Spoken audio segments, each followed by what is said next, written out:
Murray, Kevin Lee from the CTA. They're going to be talking about turning the page, changes to ridership reporting for the Chicago Transit Authority. Please join me in welcoming our presenters. Thanks, Kyle.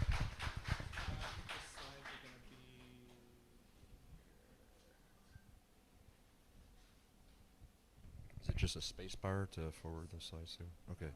All right, while he's doing that, so my three words were missing my margarita. I'm not a margarita-aholic. It is Cinco de Mayo. Happy Cinco de Mayo to everybody who celebrates.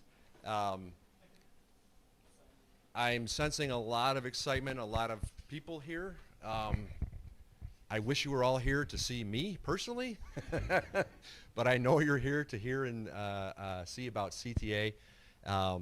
I will say it is part of my job satisfaction of having worked at CTA. I've been with them since 2002.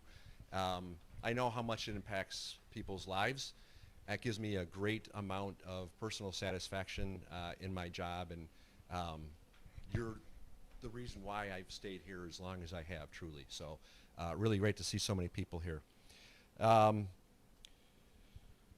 So my title, I'm Director of Ridership Analysis and Reporting, and we're here, my team and I, to talk about some of the biggest changes that we have seen and done in ridership reporting and counting of rides, really since I started here in 2002.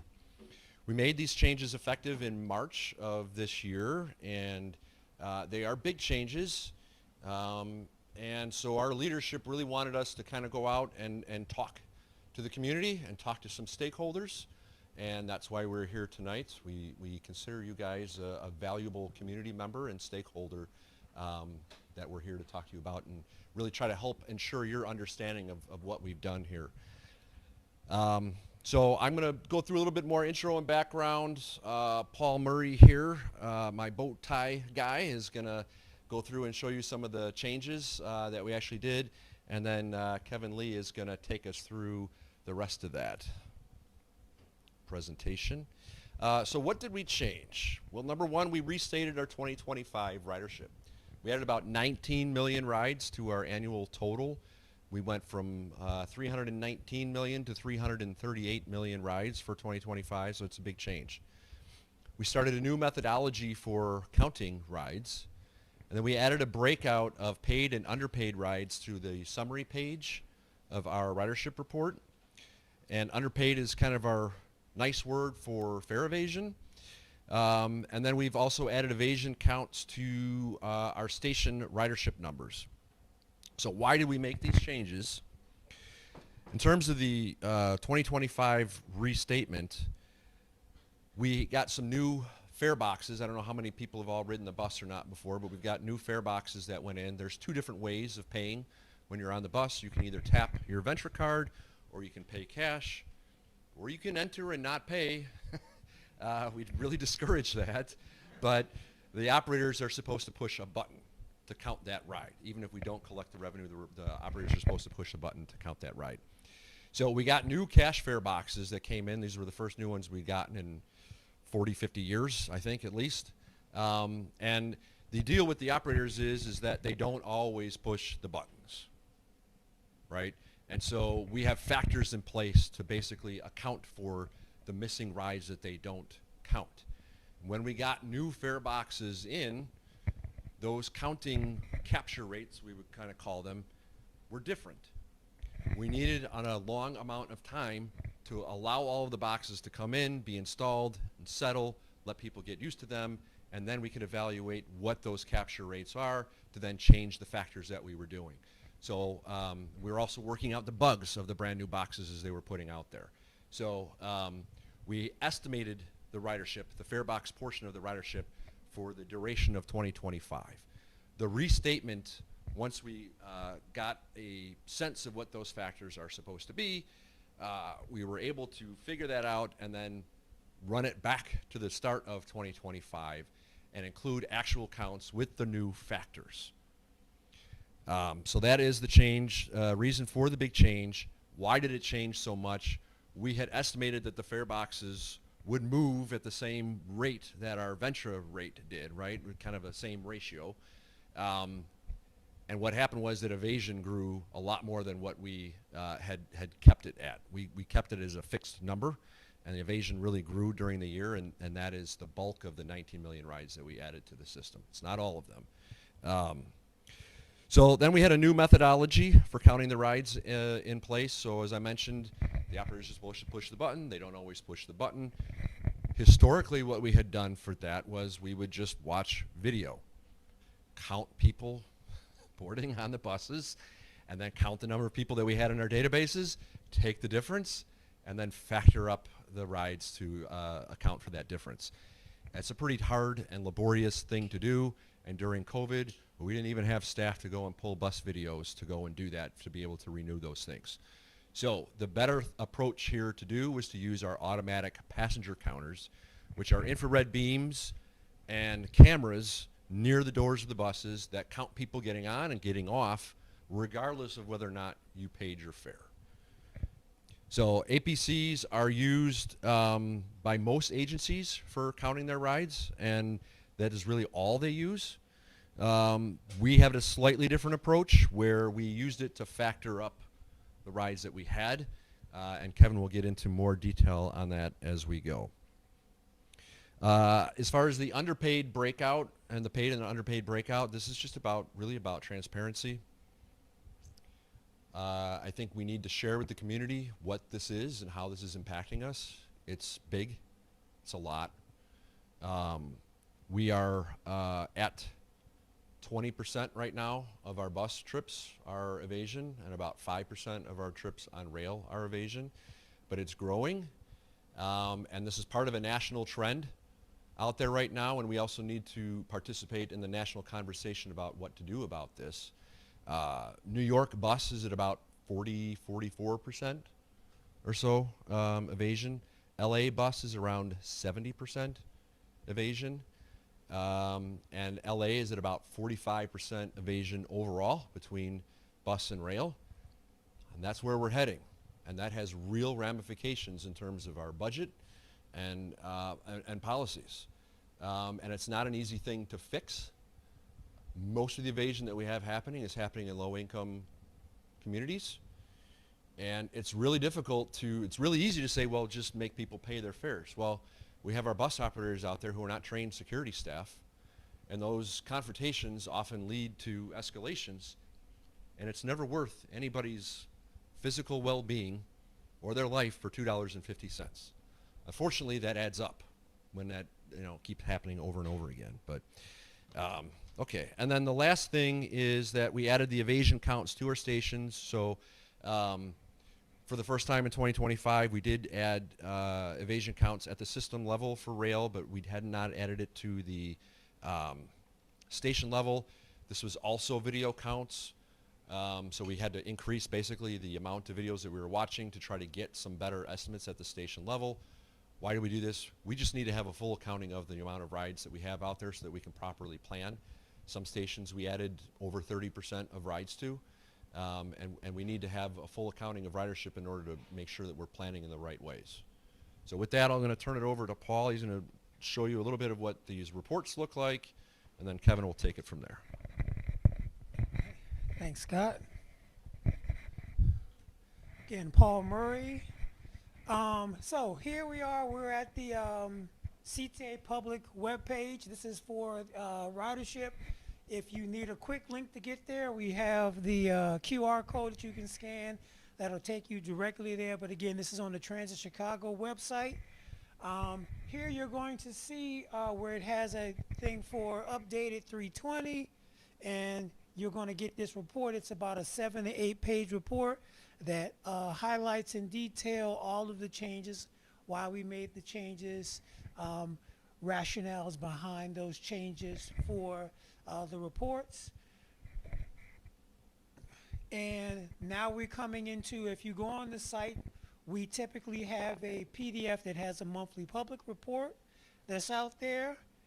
And one of the things that we did change, this is a page called How to Read the Report, which gives you some information. And so we made changes to make sure that we could deal with the new methodologies that we have in place, as well as to provide definitions of paid and unpaid. And so we have the definitions here. The paid category includes rides where authorized fare was fully paid, including authorized reduced fare rides and authorized zero-cost rides such as free disabled or free senior rides. Whereas we have the underpaid category includes rides where there were no payments or some payments less than the authorized amount, and that amounts to fare evasion. The next big change that we made is there is a monthly summary page that we have here, and so it's broken into calendar operating days, monthly system totals, which are grand totals, and then we have system daily averages broken out by weekdays, Saturdays, and Sundays. And so the real big change here is, as Scott alluded to, we have now included rail evasion. And so for the 2025 numbers that we had posted out there through November, we had numbers in the rail, but we didn't have it down here in the rail boardings by day type. Big caveat, if you're out here and you love CT, I heard some super fans, if you have been using this data that we had out there to do your research or do some analysis, I strongly encourage you to go out and refresh it, because the numbers have changed, and so you may get different results when you go and use the information. The other piece is, again, we talked about paid and underpaid that's out there, things that have always been there. We've always had rail cross-platform transfers. And so now when we talk about evasion on bus, that bus evasion has always been there. It's been in here in this level, and it's been here at this level. Now, with the rail evasion, earlier in 2025, we only had rail evasion at a high level number that was in the monthly system total. And so there are additional pages where we break out bus by route, by the average day types.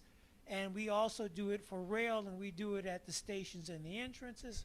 And so now we actually have rail evasion included in those numbers on the rail pages for you to be able to get a better sense of the numbers. The cross-platform transfers still is only here. It's not in any other section but here. Again, just a more of a quick snapshot again, as we talked about the paid and underpaid. And then lastly, we have the City Open Data Portal, which is by the City of Chicago, which has a vast amount of data for everyone. We put some changes, some information about the changes, as well as the document that we had included on our public website. So with that, I want to turn it over to the man of the evening, Kevin.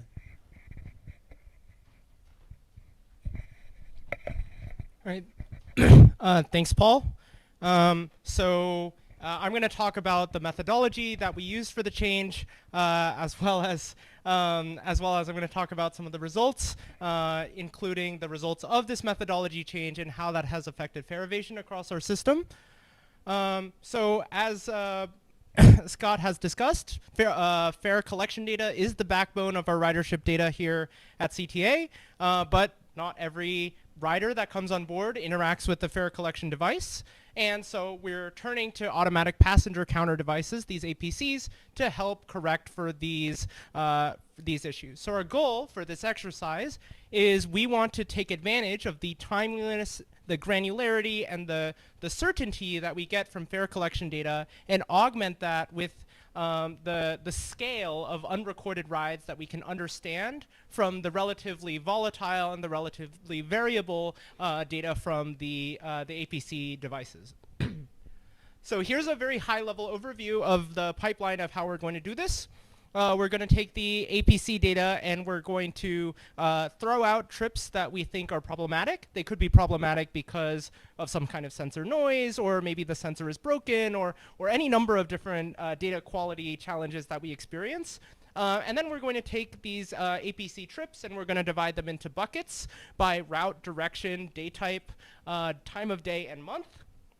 We're dividing these into buckets to do a sort of outlier imputation exercise, where we're going to take the average of the undiscarded trips within each of these buckets and multiply them by the number of trips that we believe were run in each of these buckets to try to mitigate some of the issues, some of the volatility issues that we experience with individual APC records. So this gives us a sort of smoothed imputation estimate for APC at an aggregate level. We have some pre-existing pre-processing that we do to the fare collection data that we're not going to talk about today. And then we're going to combine these two data sources together. So we're going to come up with some procedure. In our case, it's going to be a factor, a procedure that takes some component of the fare collection data and makes it best match those APC estimates. So I'm going to talk about what this factor looks like in a second. And finally, we apply this factor to the fare collection data to get our official ridership estimate. So this is a very high-level overview of what our pipeline sort of does right now. And so this is what the approach does. We take the total from the cache fare box, we multiply it by 52%, that's the number as of last month, and we add it to the fare collection total, and that's it. So you may wonder, like, why did you do all these statistics to come up with like only one number? Well, there's a number of different reasons. One, this approach is actually quite equitable, quite fair, quite accurate across different routes. There is some error percentage on each route between what this process produces and the APC estimate that is within a comfortable margin of error for us. But sort of more importantly, this process of using only one factor is resilient against the sort of potential problems with APC data. So you know, there can be issues with one device, one route, one day, and by computing a factor over the whole system, over the long run, over a long time period, we are sort of resilient to these potential problems that we can experience, but also try to stay timely with the, you know, trends over time of how fare evasion is going by having a computing it every month on a rolling basis.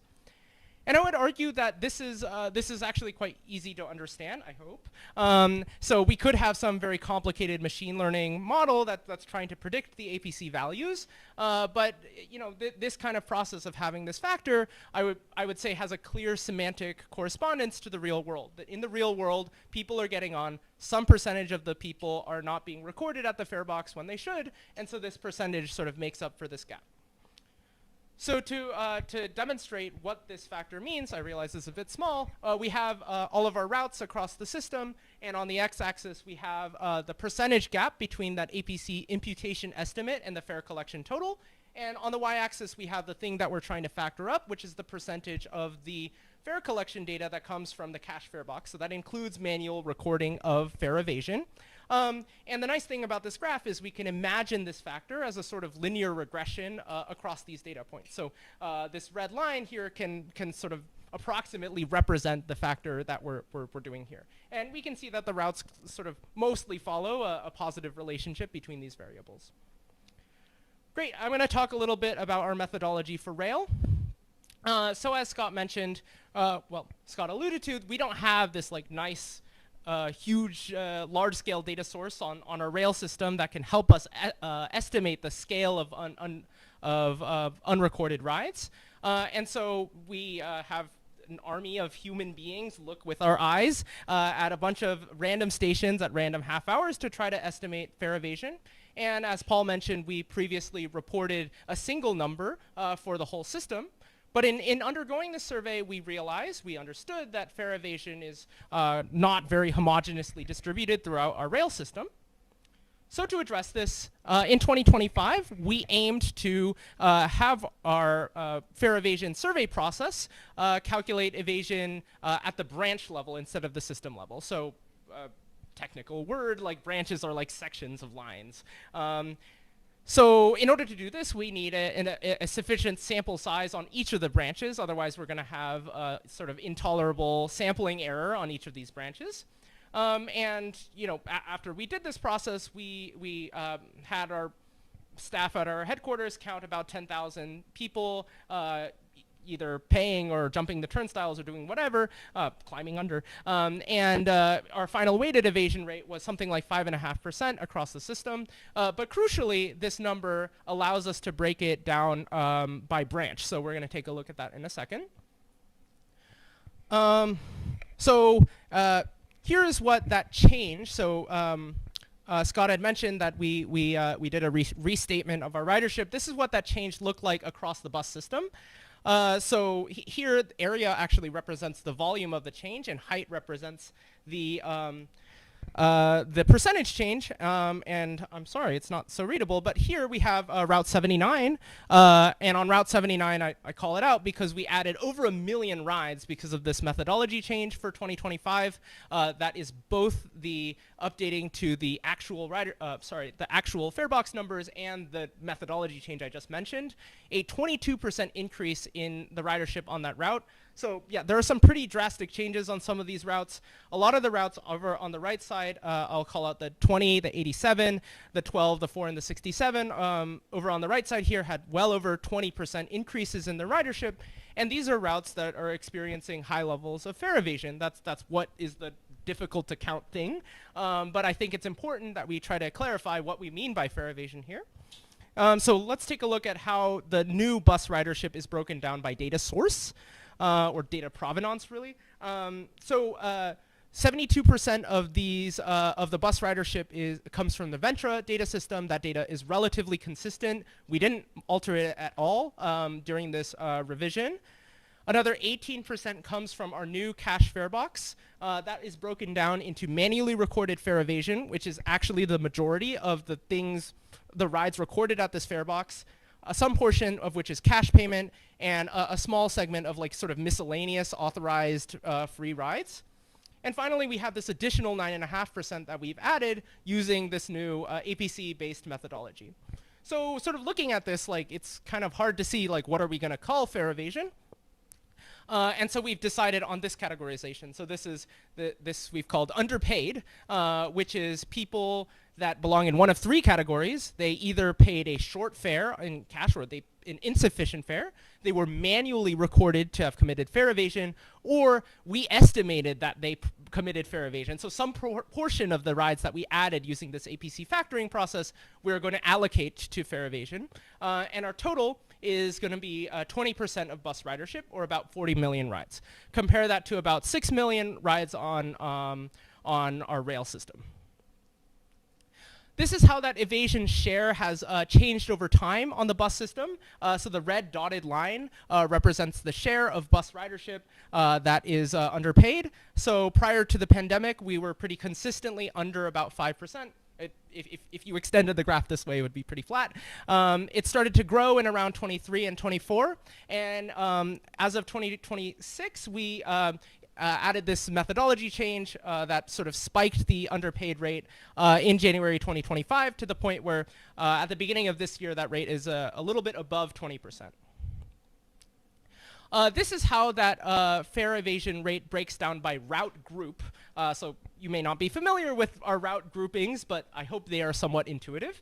So I'll call out, for example, this column, which says south side, east, west. So those are routes like the 79 and 63 that run east and west on the south side. On those routes, about 10 million rides representing just under 40% of ridership on those routes was underpaid. So yeah, here area represents the ridership, and the height of the blue bar represents the underpaid here. And so, compare that with, for example, the buses that run up and down Lakeshore Drive on the north side that have a considerably lower underpaid rate. So there's quite a disparity in underpaid rate across different routes across the system. And you can see that more clearly when you look at a stop level map. So this is very sketchy data. For data quality reasons, the stop level data is even more challenging. However, trying to map it does give us a picture of the city. And I would say that this map paints a pretty striking picture of underpaid rides, most common on the south and west sides, as well as in the loop. And finally, that pattern is reflected in the branch level evasion rates as well on the rail side. So these are the results of that video footage survey. Here again, the area represents the ridership, and the dark area represents underpaid. So for example, on the Dan Ryan branch of the red line, that's everything Cermak in Chinatown and south, 2.4 million rides represent something like 25% of total ridership on this system, or sorry, on that branch. And of the 6 million rides, a little bit, something like half of those rides are on the 2 south side branches. So I will note that the ridership, we have not previously reported evasion at the station level before. And so if you are looking at our reports, you will notice a sudden increase in station level reports at, for example, like 95th. Those are not because that fare evasion was not happening before, but because we've made this methodology change. So that's all I wanted to talk about with results and methodology. We're happy to take any questions about anything that we talked about, or not.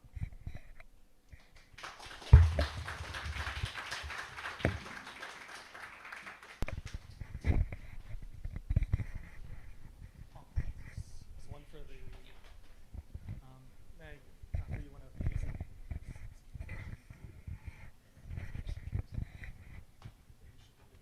Hi, thank you for speaking. This is a real treat. I'm wondering, it's a quick technical question. There's a slide with a drop in ridership a couple slides back. That one, yeah. I was wondering what happened, 2020? What happened? What is that? It isn't. Do you remember when we all got sick? Oh, that's what that, okay. And we weren't allowed to go anywhere. We were all closed in our houses, and it's getting to be a long time ago. I will never forget it, but it's COVID. That's the COVID. We dropped to like 20% of normal ridership levels at that point, and we're back to about 70% now, but all the people working from home are not quite all the way back. So what percentage of the budget is actually supported by ridership?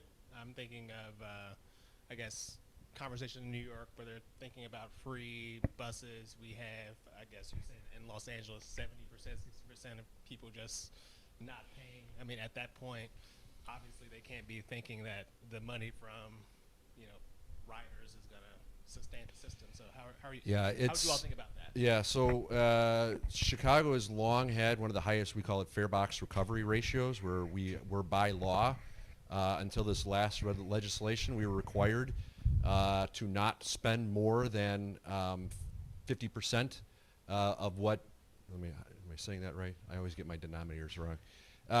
We get half of our operating expenses from fare revenues. And we could not exceed that. We could not exceed the 50%. So under the new legislation, that number is going to come down. But it's still, I believe, even after the new legislation, it's still higher than in the other cities. So they are better supported by their tax funds than they are by the evasion. So it's a good thing that, I guess our evasion is where it is. But you're right to ask this question. I mean, this is the concern here, right, is that even at 40% or 35% under the new legislation, it's still very substantial. And I don't think of it just in terms of fare revenue. I think of it in terms of service that you could put on the street. Yes, you could go to free bus, but like you have to have that money come from somewhere to pay for it. I don't know that we're going to get any new tax money after the fight we just went through in Springfield, et cetera. I don't think there's anything new coming for a long time. So whatever fare revenue we don't collect will be service we cannot put on the street. There's a question from the live stream. Are there plans to change the cross-platform transfer methodology or change how rides are allocated to lines at stations that serve multiple lines? For example, Belmont, Fullerton, etc. Yeah, so that whole process is a very delicate and complex thing. I don't know how familiar people are with that, but so we have an origin destination model that could be its own several hour presentation, honestly, about how that works. But essentially, we're estimating where people got off based on where they got on later in the day. And then we have, some amount of inference rate that we can do that with. And so we make estimations about where people are getting off. We know where they got on. And then based on the time that they tapped, we try to estimate what line that they went on to. So that is a pretty tried and true methodology for figuring that out. We have used an in-house model for that for 2+ decades. We did just recently go through a contract with a third-party provider to be able to do that in a little bit more of a robust manner for us. It is an extremely highly complicated thing to do, and is more than what our little staff can continue to maintain and develop on our own. So we have very similar rates coming from the new vendor as what we had in-house. So I don't see a very significant change there. I have been, to maybe some of my folks on my team's dismay, is like, I would like to be able to try to get to the point where we can add those at the station level, so that you guys have a full accounting of all the rides at the station level. Right now, those are just estimated as system level rides, because people can legitimately transfer at multiple locations. So it is a little bit of a guess in terms of exactly what station it happened at. A follow-up question is, the public ridership number is still just allocate all the ridership to one line though, right? That's correct. Yes, for stations that have multiple routes serving them, the public report only has it broken out, or has them summed up to being one line or the other.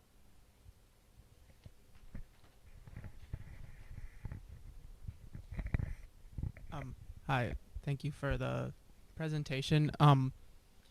So I'm not sure if this is exactly what you guys will work on, but like I assume there's someone like using this to perhaps try to plan like how to reduce the like evasion rates and all that. Like, do you know of any plans? Like, for example, are there thoughts of like reducing the rates in the areas where there is more evasion and stuff like that? Is that how this is being used? Yes. So we are doing, number one, you may have noticed that there's been more taller ADA gates out there on the system. We replaced those last year. Those are really kind of based on our first initial reviews, video reviews where we were counting this, and we saw that a lot of people were reaching over, opening the door, and then people were following through. So we did install taller gates to try to prevent that. I think that has helped hold the line a little bit, but I think what we're really seeing is that people who are determined to evade are going to continue to evade regardless. So we've done some station hardening. It's been kind of the key word there as far as that is concerned. You'll be soon hearing announcements on basically every bus stop. As the doors open, you will hear fares required. You will be hearing that coming out. As part of the new legislature, the Cook County Sheriff's Office is required now to be involved in safety measures, and we have been passing along this information with the Cook County Sheriff's Office, and they are doing some ride missions, essentially what they call, and are alerted to evasion, and they will confront some of the people doing it. The teeth behind it isn't very strong. I mean, they can remove a person from a bus and they can write a ticket, but the likelihood that they will pay the ticket, or they could just go and they could just board the next bus behind them. There's no real great teeth to this, and that has been part of the conversation. And as I mentioned, some of the other peers are also struggling with even much higher numbers than we have. Nobody has any really great solutions with how to address this at this point in a safe manner. So we're trying. We're doing some minor things at this point.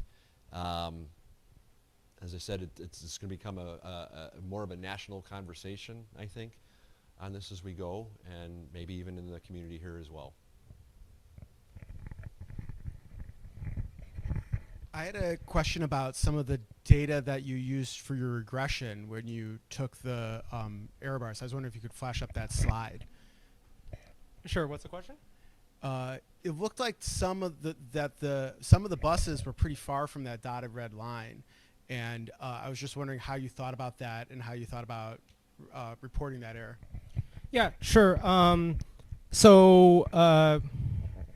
Okay, the distance from the line is like not quite proportional to the even the routes that are quite far from the line are something like 9% different between the APC estimate and the factored fare collection total, and this is probably acceptable. So we know of many reasons why, for example, the APC estimates can differ within our fleet. For example, we have infrared beacons and we have different camera sensors, and they have differences from each other. And so even the APC estimate, like we think it is right in aggregate. That's why we're doing a single factor across the system. But there can be within route variations, and there's a variety of other like strange reasons why particular routes don't obey the pattern. Like some of the routes that are really far away, like sometimes some idiosyncrasy about the way they are scheduled and the way that people board and the way that the operator logs in for things like the United Center routes. Like there's weird idiosyncrasies, or like when there's a particular unplanned reroute, like the system that tracks these passenger counts like can like fail in a weird way. And so I think that we think that this is like a sort of tolerable amount of error. Yeah.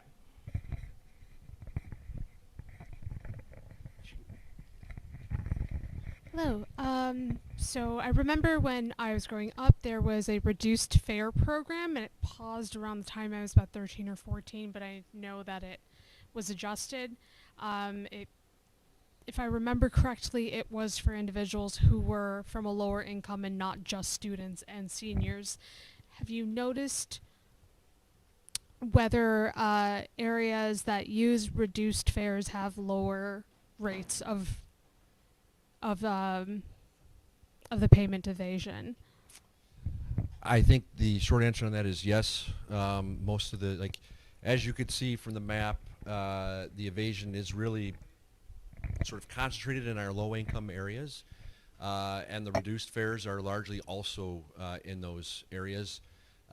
We haven't seen really significant drops in the reduced fares so much in that we think are moving to evasion. The student fares have been down quite a bit. We think the students are sort of moving into the evasion a bit. I think the other point that you bring up there is that I thought where you're going with this question anyways on the reduced fares is the idea of, has there been talks about a strictly low income fare program?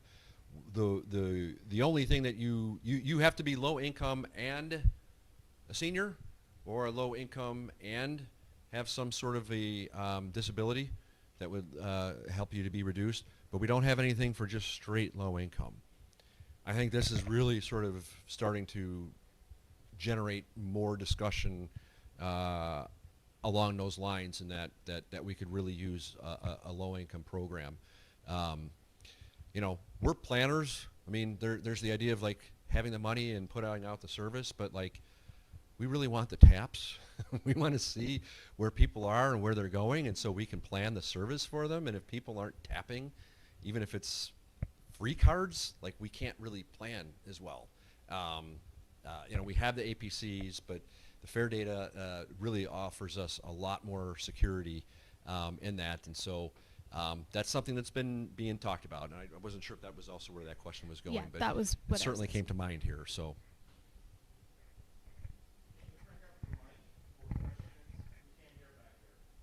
I don't think this mic is.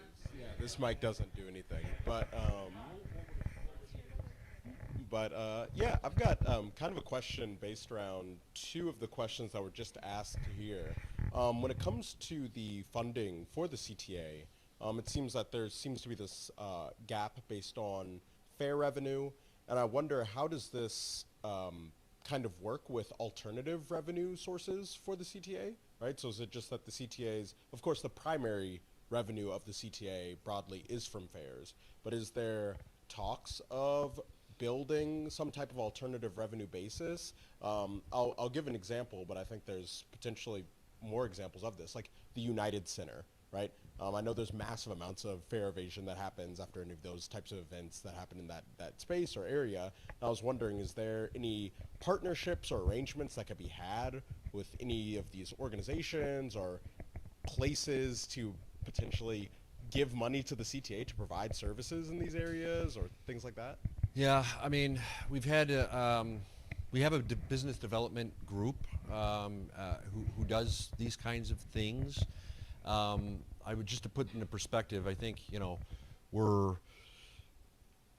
before COVID hit and you saw that big drop line down there. We were about 50% from fares, probably about 48 or 47% from taxes, essentially, and then like 2 to 3% on all of these other things. So there's a lot of effort put into those things to try to generate other revenue sources. It just doesn't amount to a whole lot, and even a threefold increase in that return is still not going to be, it's still going to pale in comparison to what you get out of the fare revenues. But we do work with, we've tried to work with different universities, et cetera, in terms of partnerships to try to build ridership there, which helps a little bit with the revenue, but really in the end it's about the fare revenue and it's about the taxes. I mean, that's the bulk of it. The other stuff is just going to be on the margins, unfortunately.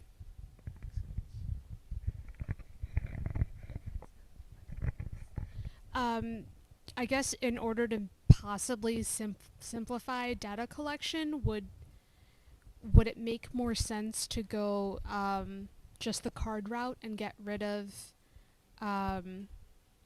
cash fare, or would that be a little bit more problematic considering other people? Yeah, I think the issue there is just access. There's a good part of the population, I mean, it has long been held that a good part of the population will not carry credit cards, will not carry account type cards, they don't want to be tracked, etc. And then there's simple access to the system in that if you have to go to a rail station to buy a card, there's only so many rail stations out there, and especially on the south side, you gotta, there's some long distances to go before you can get to a transit vending machine to purchase a card. It is changing a little bit now with all the virtual stuff, and that you can use all kinds of different things, and I think phones are just a lot more ubiquitous in people's hands, but at this point it's nothing more than just whispers about whether or not we would continue to do cash collections or not. It has gotten to be a very small percentage of our ridership, but it's really just about trying to make sure that we're offering people some mechanism from which to pay. I have had thoughts of like, well, somebody will come on and say, well, I was gonna pay cash, I'd like to pay cash, but I can't pay cash, so I'm not gonna, I just have to go and ride. And I think that behavior just starts to increase, and that where other people say, oh, that's all that I have to do is just say I was going to pay, I wanted to pay with cash, and I can't. You have to let me ride. That they'll just do that. So it's complicated.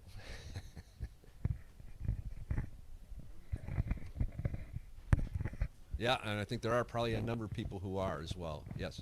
So I know that, or I remember reading a while back that the new 7000 series cars on the Blue Line had the APCs. Are you guys using that data, or are you waiting till more of the fleet is replaced or anything like that? There's all kinds of extra additional infrastructure, technical infrastructure that we don't have quite set up to be able to pull that data off of those trains, unfortunately, right now. So we are starting to explore and consider some other things, the video reviews, et cetera, and the security cameras that we have. If we could possibly utilize AI to sort of help count these things, I think we can get more complete accountings. That's a long road. We're not exactly sure where this is going to play out, but the APC thing on the rail side, it is only limited cars, and there's been some technical difficulties with other infrastructure required to pull that data out of those cars.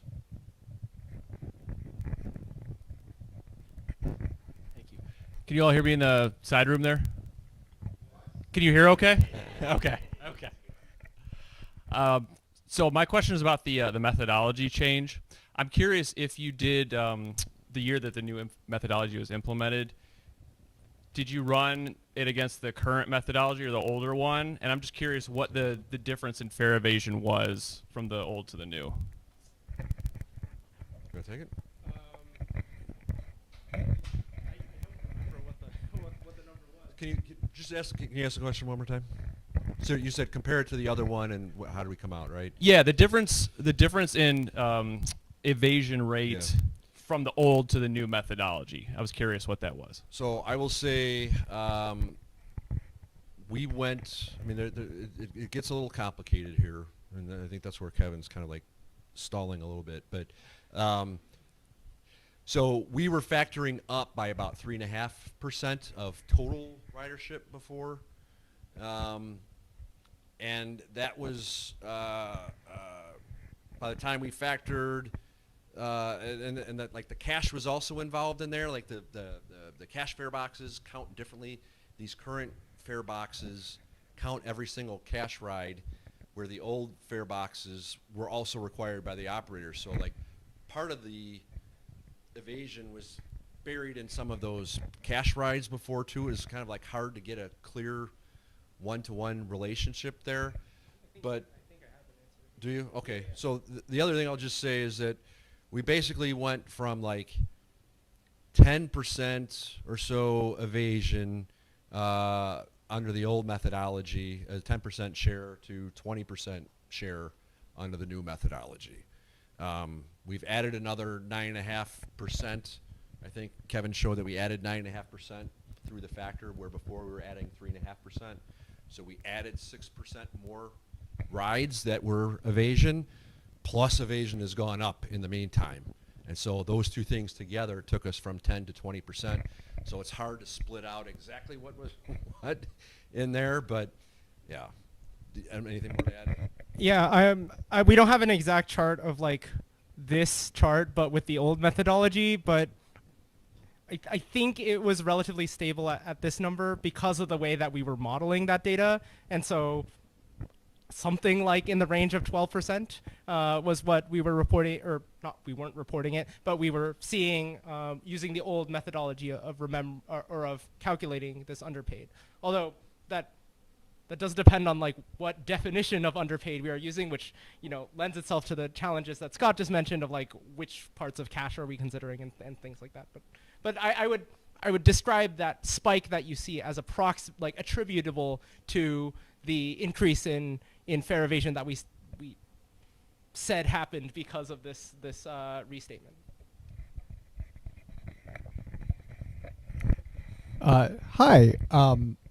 You mentioned it's really hard for some people to get like venture cards because they're not near one of the L stations. Have you looked at making it easier to get a venture card by like selling them like gift cards, or just adding more vending machines elsewhere? Yeah, they are also in currency exchanges. They were in Walgreens. They are in more places than just the rail stations. So they are out there. Again, though, I think we're always going to have this problem with that there's going to be some segment of population that wants to pay cash, and we need to give them an outlet for that. And then without it, then everyone could say that they were wanting to pay by cash and what have you. But yeah, did I miss any other locations that we're selling it at, kind of primarily? Yeah.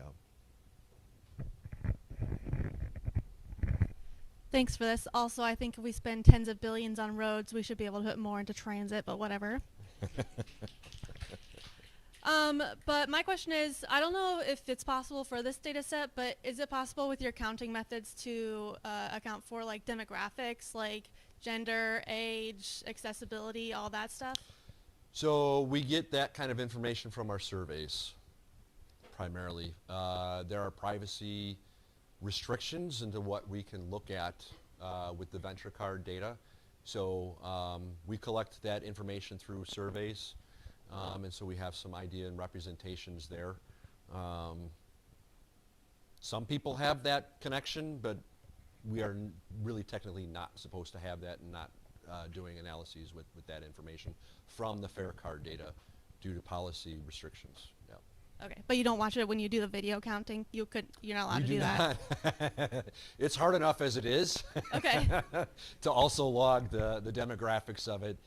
Anything on that would just be kind of anecdotal, and then it's no one person is watching the whole system. Kevin said we had an army. There were probably 10 or 12 different people and who were doing it, and yeah, it's hard enough to count the heads. It's hard as it sounds like it's simple, but you really got to focus. It sounds hard. It sounds hard. I was curious. I thought it was interesting. You're going to try messaging within the buses around reminders that fare is mandatory. I'm curious if I come from the world of ad copy testing. I'm curious if there's like a holdout group, so like only some people hear the messages, so you could hear comparisons, and also different messaging. You could highlight penalties. You could highlight the need of the funds for expansion of service, et cetera, et cetera. Just because the biggest concern would be any sort of messaging that also just primes people to remind them that fare evasion is something they could consider in a given moment. And you certainly wouldn't want to use messaging that actually ends up having the opposite effect. So I'm curious what the methodology is planned to evaluate the impact of the audio messages. That is a great suggestion. Yeah, no, that's a great suggestion on the A/B testing. The gentleman to my left has been touting that since he came into the authority. By the way, this guy is only a year and a half into the job here. This was his first assignment on the job, which is an absolutely heroic effort, and so I do want to acknowledge that for Kevin today. But I do also love the comment that you had, and these are some discussions that we're having internally, one that I was in a meeting on just this week, and I brought up almost your point exactly, to the fact of like what message, before we just start going in deep on messages, maybe we need to focus group what type of messages are going to be most effective here and not have the opposite effect. I think everybody knows that they're supposed to pay the fare. Just telling them that they're supposed to pay the fare, I don't know if it's going to do it. I did see somebody's comment in some social media somewhere was like, as a bus operator, I think it's important to tell our community, like, your money and your fares are helping support jobs to these communities. If you don't pay your fares, you can't support the jobs in these communities. And I think I saw something very similar. There was a news about a Walgreens that just closed down from a low-income neighborhood, I think, today. And I think the reason is that they were really struggling with shoplifting on the increase. And that sort of method, that messaging was coming through in that as well, as like, hey, if we want these companies to continue to serve our community, we need to pay for the services. We can't do this, otherwise we're going to lose out.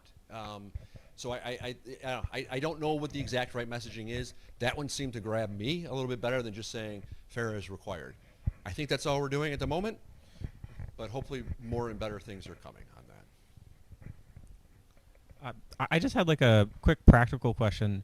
When my phone like doesn't fully read, but the bus driver waves me on, should I come back up and try to scan it to make sure it counts, or does that? Because I've usually paid for a day pass anyway, so it's not like I'm evading a fare. But sorry, that's just like a really practical question for me as a rider. I think yes, it'd be great if you know for sure your tap didn't go through. It'd be great if you went through and did it again, especially if you've already prepaid for the pass and it's not costing you anything extra. I think that's become very rare.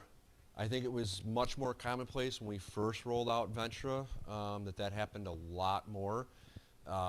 There was a massive effort that went into place that was rolled out over a year and a half with all kinds of different things to help improve the uptime of those and the success rate of the taps. I dare to say I feel pretty good about where it is. It's not 100%. I know it's not 100%, but I do feel like we're like when we've done our video counts before, I do feel we're like 99% at least, if not 99.5% or something like that. So I think those missed Ventra taps are pretty rare. Of course, everyone's going to have their own little experiences, but yeah. Hi, thank you so much for the presentation. I had a question about something you said relatively early on. I think you mentioned that fare evasion is a nationwide problem that's becoming like more prevalent year to year. And I was wondering if you had any data, either local data or national data, to kind of explain why that's happening. I have nothing to explain why it's happening. The best I can do right now is just say I know it's happening most commonly in our low-income neighborhoods. I will also say that as the gas prices just went up in the last few weeks, so we also noticed an uptick in evasion. So I think there's clearly an affordability problem, and then I think it's just the opportunity, and then what is the outcome? What is the negative outcome of that? If there is no significant negative outcome and it's an easy opportunity and you have affordability issues, you're going to take advantage where you can, and I think this is a place where you can, I suppose. That's my own thought on that. Any more data on the whys behind it, I couldn't say yet. Thank you. We've got a couple other hands going on in the back room there too.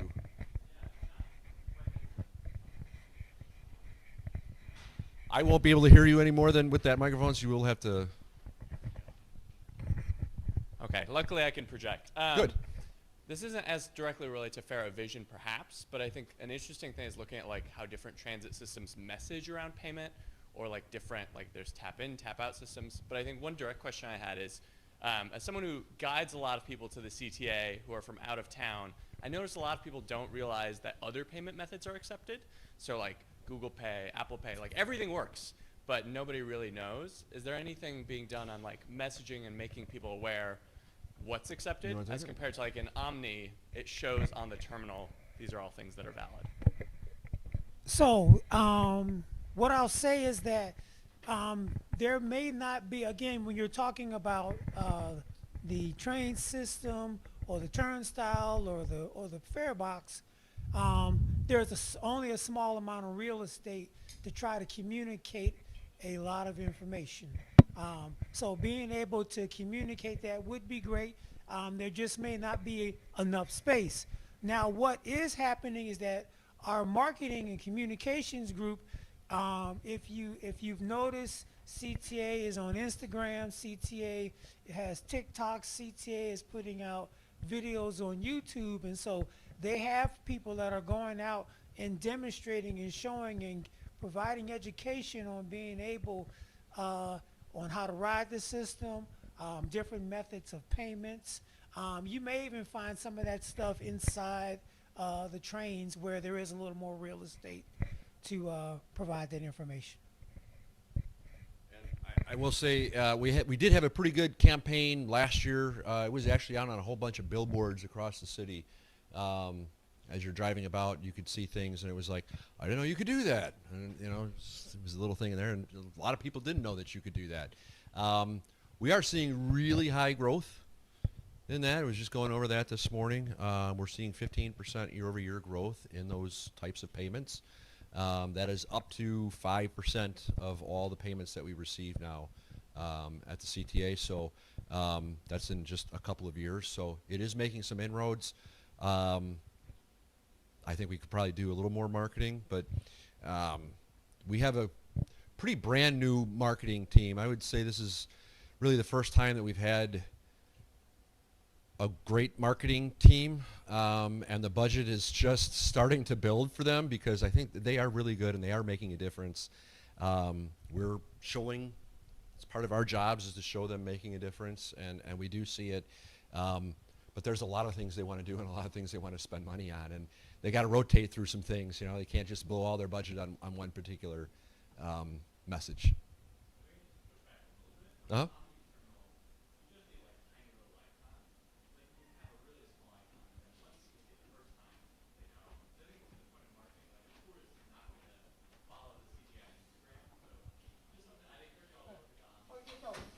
It's definitely great feedback, and we'll take it back to the groups. I'm sorry. It's definitely great feedback, and something we'll take back to our communications team to take a look at.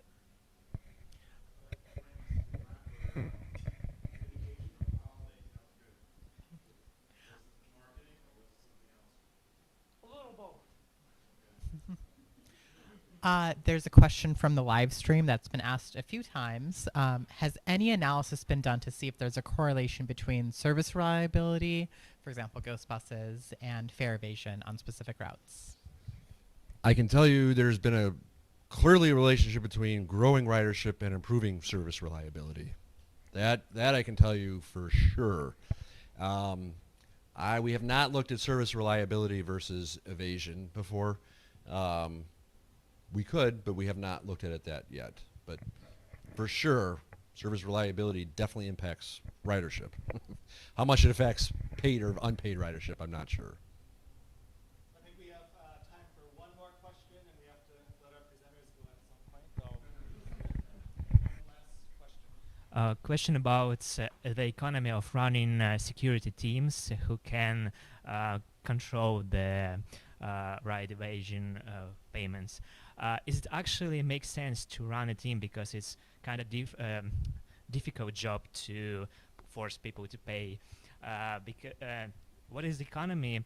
Does it make sense to do so? And do you try any testing in low-income neighborhoods? Yeah. This is a really tough one. I think there have been team approaches. What we have done have been team approaches. At some point, we dropped the K9 security, and then we've added back in the K9 security, and then we've drawn it back down, as we're now going back to more paid police activity. But we have tried to take the team approaches with this. I don't, definitely in pairs at least, if not more than that, 4, 5, 6, 7 different individuals in the platforms, et cetera, and not just for fare evasion, but just for general crime concerns and safety concerns that people have out there.